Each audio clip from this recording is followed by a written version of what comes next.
Nottingham Forest transfer windows under Marinakis have been anything but boring, and this summer transfer window, Nottingham Forest have taken that to a new level of not just being exciting, interesting, or really casting the net wide when they're shopping to try and improve and reinforce their squad, but the level of business that Marinakis has been doing this summer at Nottingham Forest is borderline gangster, with what the Botafogo stuff, as well as securing Morgan Gibbs-White on a mega money extension, and now squeezing Napoli out of a deal for Dan Ndoye, and an incoming transfer that I think is going to go under the radar before a ball is kicked for how significant this one could be for keeping Nottingham Forest around the same level they were operating at last year, pushing towards the Champions League, being in those European kind of spots for contention, as well as, maybe having a good run in the Europa League this season. Dan Ndoye, the Switzerland international, the Coppa Italia winner at Bologna, has been a player I've really enjoyed watching over the last couple of years. He's got great power, great versatility, great football IQ, and this is a move that I don't just think is an Elanga replacement,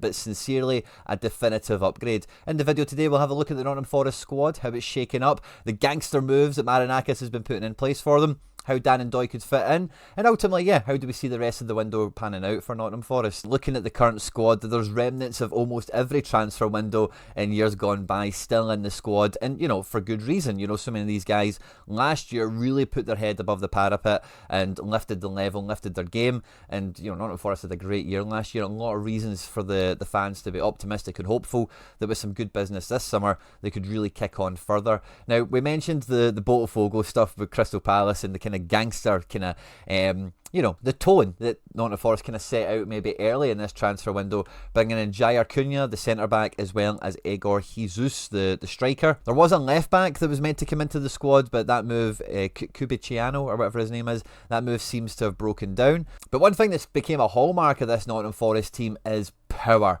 and is versatility as well. I've got them set up here in the shape they kind of finished the season with last year, this kind of 4-1, 4-3-1-2, 4-4-2 diamond, however you want to think of it. But there was a lot of times last year where we've seen like 4-2-3-1, maybe even some sort of combination of 4-3-3. It's a nice kind of versatility in the squad. And Dan Ndoye, I've just put him straight into the Elanga kind of position here from what Nottingham Forest finished off last year, because it's probably, safe to assume the first place he'll kind of find himself in this team. Dan Ndoye is one of these guys that if he did go to Napoli, he would have excelled and probably did very well. Would have seen him be a part of quite a good Napoli team, Champions League, and going for the Scudetto again. But this move to the Premier League for a player like that is one that gets me really excited, because this is a player that sincerely has so many of those attributes that so many of the top clubs in world football are constantly looking for. And Dan Ndoye, for the last 2 or 3 seasons, has been at Bologna, who, qualified for the Champions League, won Coppa Italia, have had some success himself, a bit of a renaissance area for them, for the Rossi Blue over the last couple of years, and he's been one of the kind of unsung heroes around this. Obviously, Dominguez had previously came in from Bologna, and I think there's someone else, maybe not in the current squad, but I think there's someone else that Nottingham Forest has signed over the years from Bologna. Obviously, Marinakis came in from Fiorentina and made that transition from Serie A to Premier League quite seamlessly. But Ndoye, the extra kind of cherry on top of the cake that I think Nottingham Forest are really getting out of this player is his versatility. When he first broke onto the scene at Bologna, he was like an attacking fullback.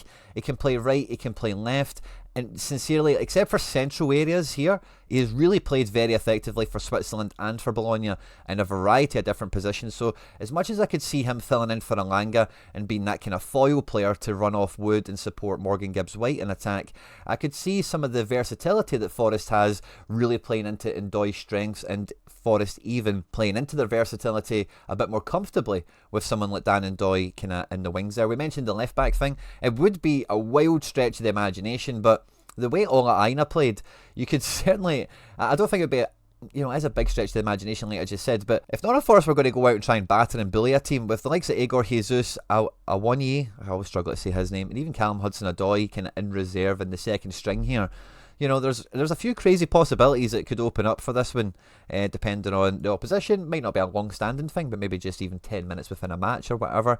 So I think when teams get a player that has that elite level physicality, top of the food chain, Europe type level, with a very physically capable, it's probably the best way of putting it, and tactically astute Premier League team, these players really do tend to excel very, very quickly. And Dan Ndoye is a player that I think will do very, very well for Nottingham Forest, and will probably be one of those players come next summer that has 80 million because he's spent 40, so it's, it will be a big number you would want to sell him on, obviously, in a year. So he'll have like Brian Mbuemo, Cunha, that kind of vibe, is kind of what I see for him in the future, because like this team is very much built on the continent. Guys like Mamadou Sangare, Nicolas Dominguez, Milinkovic, we've mentioned a few of these guys, also the boys moving in from Brazil from a very successful Botafogo team that's done well. Nottingham Forest are adding in winners. They're adding in guys that have been there, done that, went far in cups, climbed to the top of the mountain in domestic leagues. And I think when you sprinkle that in with the kind of the homegrown nous and that kind of Premier League elite talent that kind of springs up through a number of these clubs, like Elliot Anderson, who was brought in last year from Newcastle, and Morgan Gibbs-White, formerly of Wolves, that Nottingham Forest have got such a lovely combination of a squad here. Obviously, Streets won't forget Chris Wood and his insane conversion rate over the last little while, but Nottingham Forest really sincerely do have all the main ingredients here with the manager they've got to have just as an exciting Premier League season next year as they do this one. They've also been linked to a few other strikers like Arnaud Kalimuendo from Rennes, Georgie Mikituadze, who's in Lyon as well. And I wouldn't rule out another striker coming in, because I think Ndoye isn't a striker. He is like a support player, left, right, mid, wing, back, everywhere and anywhere. And Igor Jesus, Awani, Wood, there's maybe like enough like strikers on paper here, but to sincerely have a bit of a run in the Europa League, because that's an interesting new kind of group stage format that we've seen debuted last year, as well as keep up the pace in the Premier League, I think you would be a little bit naive to really hang your hat on Chris Wood repeating his conversion rate, his clinical nature, and just crossing your fingers, even if that was the case, he didn't get injured or lost form for a period of time where crucial matches are coming, that sort of thing. So I could certainly see them going back into the market for another striker. I really like their midfield, but it's quite thin on actual quality. Yates is obviously ever present in the squad. This Stamenic, I don't know anything about. So Nottingham Forest fans, feel free to let me know in the chat anything that I've got missing in terms of the depth or whatever. This Jota Silva has been linked to Sporting Lisbon and like Leeds or somebody like Sunderland or somebody like that. So he's probably on his way out. The boy Moreira, I'm not too up on either, to be honest with you. But like the starting 11 we've got here, I would add Callum Hudson-Odoi, Jesus, even Morato, Jair. This boy Carmo's got a big reputation. It's like a solid like kind of squad here of like 15, 16 players, but that middle of the pitch is still a bit devoid. And as I'm here talking about the lack of midfield depth that they've possibly got, Nottingham Forest have recently, right now, just been linked to McAtee of Manchester City. And James McAtee, for the thick end of £25 million or whatever, that certainly offers a much more attacking piece of depth into this midfield. Does he... I think when you get players out of Man City, especially guys like McAtee that have been in and around the squad and is certainly seen as Premier League level by all the kind of observers of the game, as it were, it definitely offers you something from the bench that you can use. And, we've even seen at different times where Nottingham Forest have played this kind of box midfield in one or two occasions. A guy like this offers a lot of versatility. Again, comes from that kind of winning mentality stable of players that Nottingham Forest are looking at, guys that understand what it's like to win the league, to go far in a cup. And although McAtee might not have been like on the pitch for a lot of that stuff with Man City, he's certainly in the environment and certainly been like cut from that cloth. You would say we've seen this with Palmer and a number of other players that have left City over the years.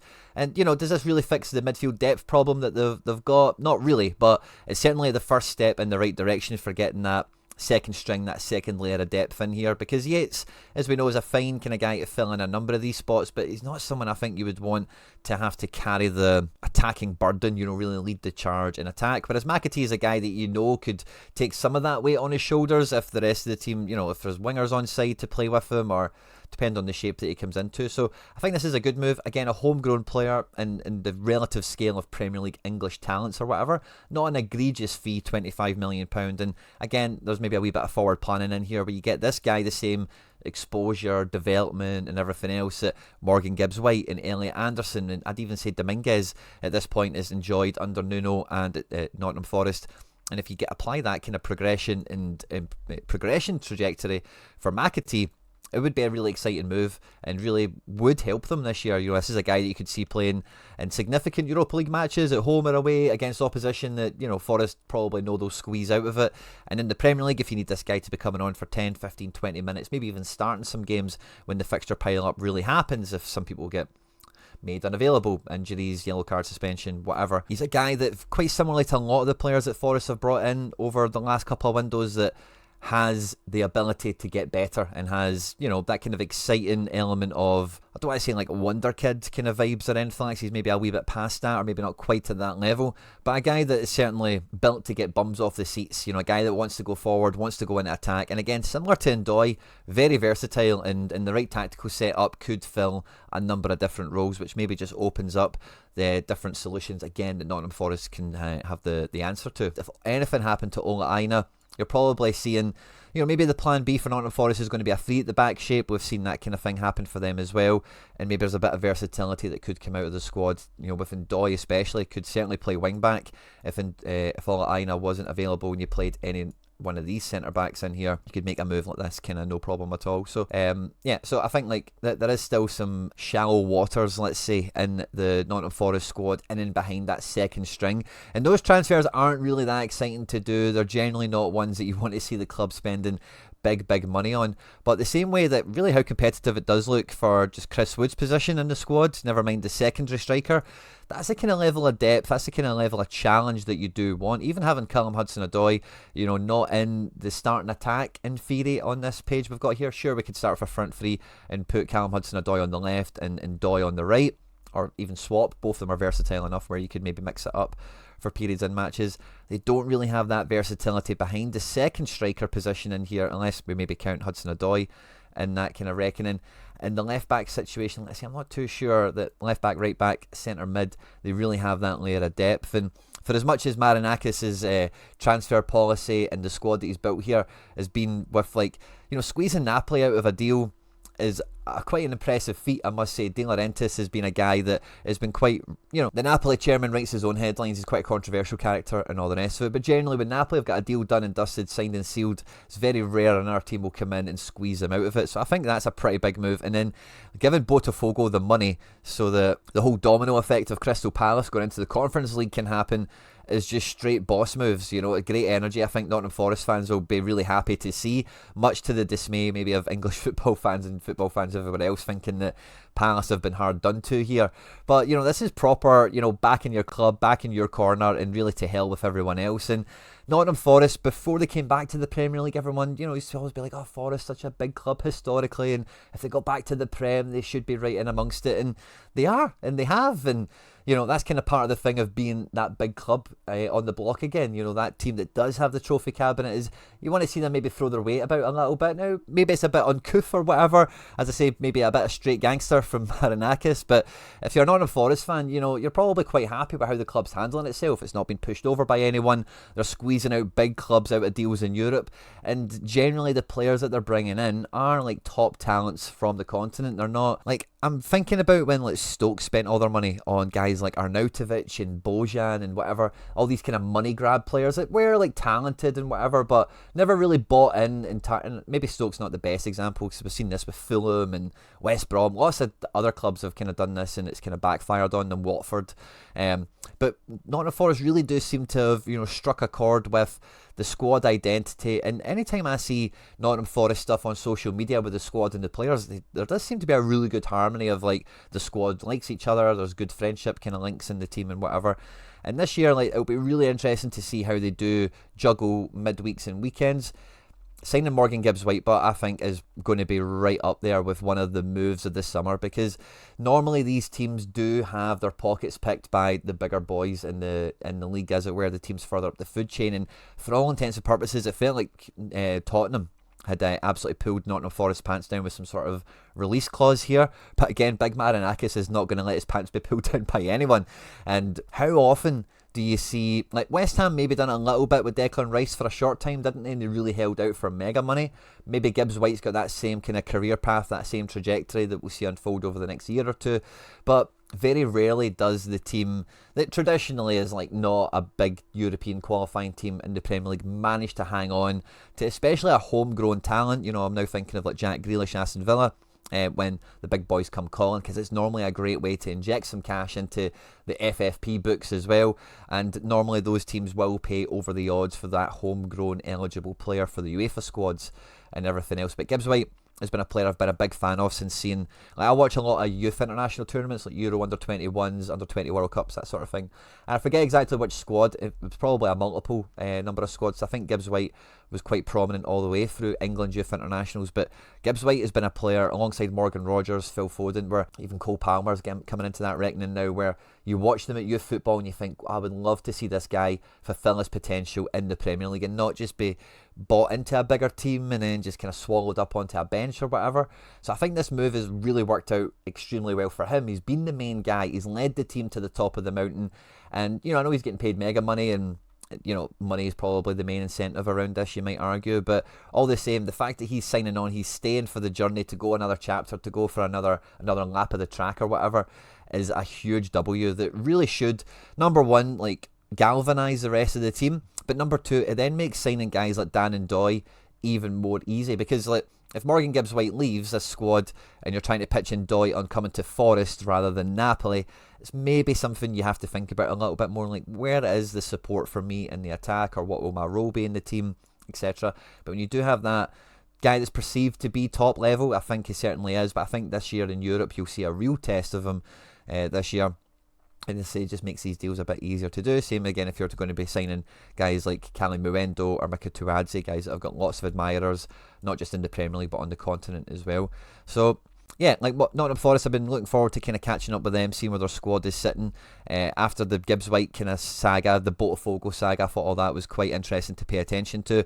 But Dan Ndoye is a player I've followed very carefully myself over the last couple of years, and when I seen this deal was transpiring, I just thought this is a real W for Forest. Like, this is a guy that, even though they're spending a fair whack of money on, they will make money on, and I think really complements the entire picture super well, where we might see some left field kind of options versatility come out of Nottingham Forest with this signing, because this guy can do everything. He's not going to be a super prolific goal scorer or assist maker or whatever, but believe you me, Forest fans, like, you're going to be really happy to see this guy on the pitch for you week in, week out, and I'm sure he's going to be an absolute hero in no time alongside the rest of the guys that are on screen here. But I don't think this is the end of business for Forest. If anything, it feels like the beginning. I would expect another kind of starish, top level type of name to come into midfield and attack, and that kind of second string midfield fullback kind of area maybe be sewn up a little bit better, some more depth come in there to support it. Nottingham Forest fans, be sure to jump into the comment section and let me know what I got right, what I got wrong, your thoughts, feelings, takeaways, everything on the video today.